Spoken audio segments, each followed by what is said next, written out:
XTB France informe les participants que la présentation à venir et les informations qui vont être dispensées ne constituent pas en aucune manière une sollicitation ou incitation à acheter ou vendre des produits financiers.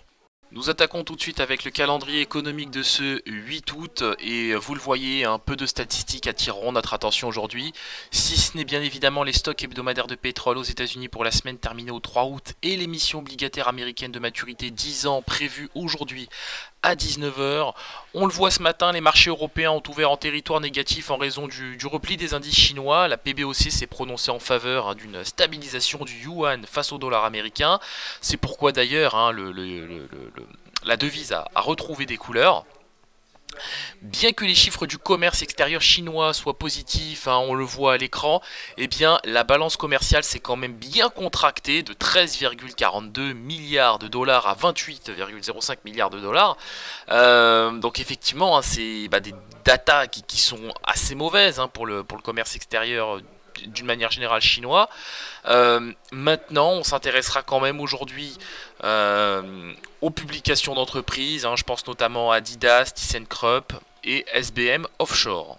Voilà, on attaque tout de suite avec l'analyse de la paire euro-dollar qui retrouve des couleurs au-dessus du seuil des 1,16 $ pour 1 euro. Les prix fluctuent au-dessus des moyennes mobiles à 25 et 100 périodes. Nous estimons que l'actif devrait retrouver aujourd'hui le niveau des 1,1638. On a une vraie toile de fond positive haussière qui se met en place progressivement et ce depuis plusieurs jours. Je tiens à rappeler qu'on a visité il y a pas si longtemps que ça le seuil des 1,1535. Bon, c'est désormais du passé parce que là on est au-dessus, bien au-dessus d'ailleurs du seuil des 1,16 $ pour 1 euro. Donc de mon point de vue, la toile de fond est clairement acheteuse. Le dollar perd un peu de terrain et c'est assez positif. Donc pourquoi pas aujourd'hui le seuil des 1,1638 $ pour 1 euro. Sur le DAX 30, vous l'avez sans doute vu, après avoir testé le support des 12 589 ce matin, on se reprend sur le DAX 30. Alors on a buté sur le seuil des 12 645. Évidemment c'est un niveau qui corrobore la moyenne mobile à 100 périodes, là, cette EMA 100. Les prix fluctuent toujours sous les moyennes mobiles à 100 et 25 périodes.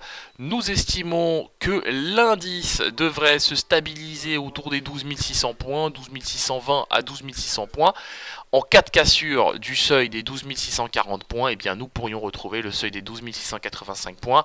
Toutefois, dans le cas contraire, eh bien ce serait probablement retour sous le seuil, d'ailleurs même des 12 589, ce qui nous conduirait sur le niveau des 12 532 points. Le gold qui a comme prévu retrouvé des couleurs, nous le disions déjà hier, on a bien retrouvé le seuil des 1215 $ l'once comme prévu. On a un rebond technique qui se met progressivement en place, donc là pour l'instant c'est positif, on estime que ça pourrait se poursuivre en direction des 1217 $ l'once. Il n'y a pas beaucoup de raisons pour que ça s'arrête. Les prix sont soutenus par les moyennes mobiles à 7 et 21 périodes. Sur le contrat WTI, on a l'American Petroleum Institute qui a indiqué que les stocks de pétrole se sont contractés de 6 millions de barils pour la semaine terminée au 3 août. Alors évidemment, c'est une statistique qui devra être confirmée ce jour par le département de l'énergie. Pour l'heure, le consensus anticipe une contraction des stocks de brut de 3,3 millions de barils. Sur le front de l'activité pétrolière dans le Moyen-Orient, l'Arabie Saoudite a annoncé la reprise des livraisons dans le détroit de Bab El Mandeb, donc en mer Rouge, après tout simplement 2 semaines d'interruption. Donc pour l'heure, on a une toile de fond sur les contrats Brent et WTI assez positive. C'est pourquoi je conserve un biais acheteur sur l'actif et je pense qu'on devrait revoir le niveau des 69,7 $ le baril à court terme. Sur l'indice S&P 500.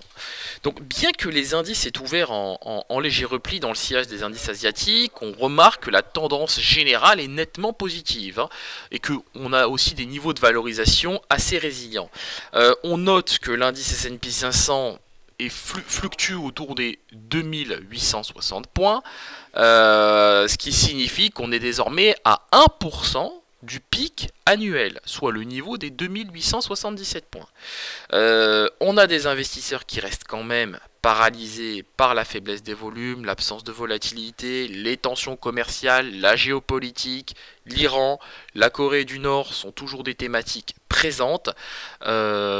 Maintenant, en dépit de tous ces éléments, nous conservons un biais acheteur sur l'indice S&P 500 et nous pensons qu'il pourrait clairement retrouver ses plus hauts annuels. Sur le Bitcoin maintenant, donc le Bitcoin qui a bien décroché hein, ces dernières heures pour se retrouver sous le seuil des 6500 $. Dans un contexte pareil, écoutez, il n'y a pas vraiment beaucoup de raisons d'être acheteur si ce n'est pour des raisons spéculatives. D'un point de vue spéculatif, je viserai le niveau des 6476. Maintenant, d'un point de vue swing et tendanciel, je viserai clairement le niveau des 6000 $. Voilà, 6000 $ pour un Bitcoin. On se quitte sur cette note. On se retrouve évidemment ce jour à 15h15 pour notre séance de live trading. Donc on reviendra évidemment sur toutes les thématiques que j'ai évoquées, les valorisations, les publications de résultats, les dernières publications de résultats, les fluctuations d'échange, l'euro, le dollar, le yen. Et bien évidemment aussi le sterling qui évolue bien. Donc rendez-vous ce jour à 15h15 pour un débriefing complet.